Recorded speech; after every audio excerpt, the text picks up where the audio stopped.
નમસ્કાર, આપ જોઈ રહ્યા છો સ્પાર્ક ટુડે ન્યૂઝ। દર મહિનાના ત્રીજા શનિવારે ધારાસભ્ય, સાંસદ સભ્ય અને કલેક્ટરની વચ્ચે સંકલનની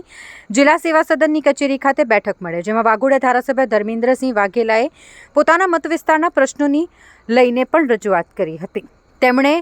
અનગઢ ગામમાં 700 જેટલા મકાનોની અંદર જ્યોતિ ગ્રામ યોજના અંતર્ગત માંગણી કરી, પરંતુ કોઈ કારણસર જીબીના અધિકારીઓ માંગ પૂરી કરતા નથી, જેથી સંકલનમાં ધારાસભ્ય ધર્મેન્દ્રસિંહ વાઘેલાએ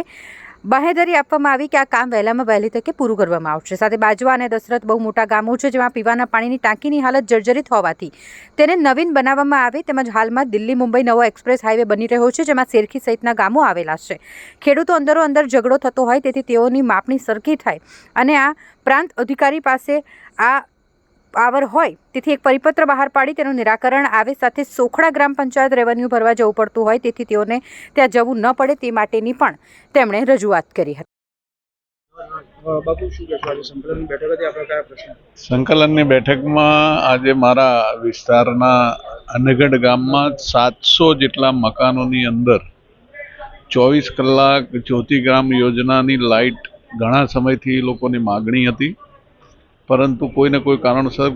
જીઈબીના અધિકારીઓ આજ સુધી એ લોકોની માંગ પૂરી નથી કરી, એટલે મારે સંકલનમાં આ પ્રશ્ન પૂછવો પડ્યો અને સંકલને એવી ખાતરી આપી છે કે ભાઈ અમે 1 વીકની અંદર સર્વે કરીને આ લોકોને 24 કલાક જ્યોતિગ્રામ યોજનાની અંદર લાઇટ આપી દેશું। બીજો મારો પ્રશ્ન હતો કે બાજવા અને દશરથ બંને ખૂબ મોટા ગામ છે, ત્યાં ટાંકીની સ્થિતિ બહુ જર્જરિત હોય તો તાત્કાલિક એને નવી બનાવી અને ગ્રામજનોને જે પાણીની મુશ્કેલી પડે છે એ દૂર કરવી। ત્રીજો માપણીનો પ્રશ્ન, અમારા શેરખી, કામરોલ ને 4-5 ગામોની અંદર ખૂબ મોટા પ્રશ્ન હોય અને ખેડૂતોને અંદરો અંદર ઝઘડો થતો હોય, કારણ કે આ પાવર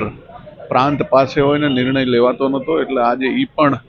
મારી રજૂઆતને ધ્યાને આપીને પ્રાંતને કલેક્ટરે સૂચના આપી છે કે ભાઈ તાત્કાલિક તમે આનો પરિપત્ર કરી અને ડીસીઆરને પાવર આપો। એ સિવાય મારા સોખડા ગ્રામ પંચાયત અને લાલજીપુરા ગ્રામ પંચાયત જુદી પડી ગઈ હોય, પણ રેવન્યુ રાહે ત્યાં રેવન્યુ લેવાતું હોય ને અહીંયા ના લે, એટલે ગ્રામજનોને વારંવાર સોખડા જવું પડતું હોય,